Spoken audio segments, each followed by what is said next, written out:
অভি আর ছুটির ফুলশয্যা ভেস্তে দিতে ফুলশয্যার ঘরে ঢুকে অভির কাছেই ঘাড় ধাক্কা খেল ঝুমকি। প্রতিজ্ঞা ধারাবাহিকে দেখা যায় এনগেজমেন্টের পার্টির সময় যখন অভি ছুটিকে বিয়ে করে বাড়িতে ঢোকে, ঠাম্মি মেনে নিতে না চাইলেও অভির মা মেনে নেয়।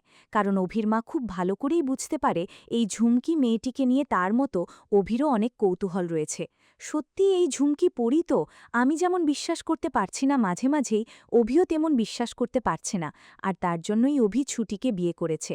তাই আমার ছেলেটির ভালোর জন্য হলেও আমাকে ওকে মানতে হবে। তাই অভির মা এগিয়ে আসে। ঠাম্মি বরণ করতে না চাইলেও অভির মা নিজেই ছুটিকে বরণ করে বাড়িতে ঢোকায়।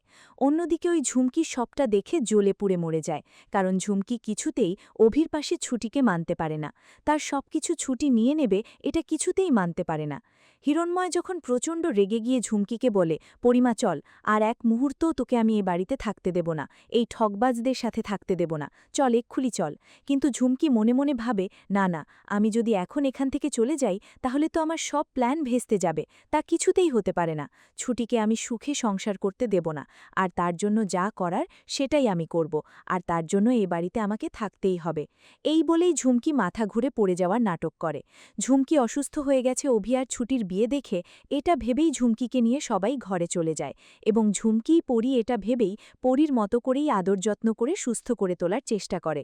এবং হিরণময়কে অভির বাবা বলে যে, হিরণময় তুমি রাগ করো না বন্ধু, তুমি রাগ করো না, ও আমাদের বাড়িতে থাক, তুমি যাও, একটু সুস্থ হয়ে গেলে ওকে না হয় আমরা পৌঁছে দেব। এখন বাড়ির যা পরিস্থিতি, এর থেকে বেশি কিছু আমি বলতে পারছি বা তোমাকে। অভি যে কেন এরকম করলো আমি জানি না।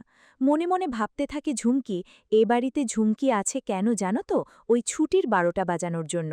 আমি কিছুতেই ওদের ফুলশয্যা হতে দেব না। অন্যদিকে অভি যখন মন খারাপ করে একটা কোনায় দাঁড়িয়ে থাকে, অভির মা গিয়ে অভিকে বলে, অভি, আমি জানি তুই কেন এই কাজ করেছিস। তোর মতো আমারও যথেষ্ট সন্দেহ আছে এই মেয়েটিকে নিয়ে, যাকে সবাই পরি ভাবছে। তবে তুই যে ছুটিকে ভালোবেসে বিয়ে করেছিস, এটা আমার বিশ্বাস হচ্ছে না, কারণ তুই তো পরীকে ছাড়া অন্য কাউকে ভালোবাসতেই পারিস না। অভি তার মাকে বলে, মা, এসব কথা বলার সময় আর এখন না। অভির মা অভির বাবাকে বলে, দেখো, যা হয়েছে হয়েছে, কাল কিন্তু বৌভাত, আর তার সব ব্যবস্থা কিন্তু আমাদেরকে করতে হবে। আমার ছেলের অমঙ্গল হোক, এটা আমি কোনোভাবেই চাই না।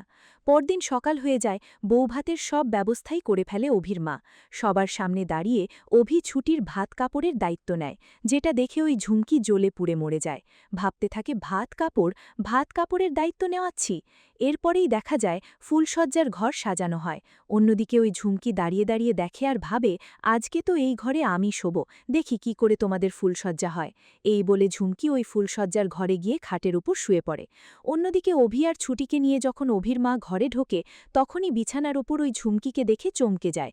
অভি খুব ভালো করেই বুঝতে পারে এই সবটাই আসলে এই ঝুমকির নাটক। অভি প্রচণ্ড ক্ষেপে যায় ঝুমকির ওপর এবং ঝুমকিকে বলে, বেরিয়ে যাও, এক্ষুনি এই ঘর থেকে বেরিয়ে যাও। কিন্তু ঝুমকি বলে, অভি, তুমি আমাকে তাড়িয়ে দিচ্ছ কেন? এই ঘরে তো তোমার আর আমারই থাকার কথা ছিল, আমিই তো তোমার পরি, আর তুমি কিনা অন্য একজনকে বিয়ে করে নিলে, আমাকে এভাবে জীবন থেকে সরিয়ে ফেললে। প্রচণ্ড ক্ষেপে যায় অভি, এবং ঝুমকি যখন নাছোড়বান্দাপনা করে, হাত ধরে টানাটানি করে, তখন ঝুমকিকে ধাক্কা দিয়ে সরিয়ে দেয় অভি, এবং ঝুমকিকে ঘর থেকে বের করে দেয়।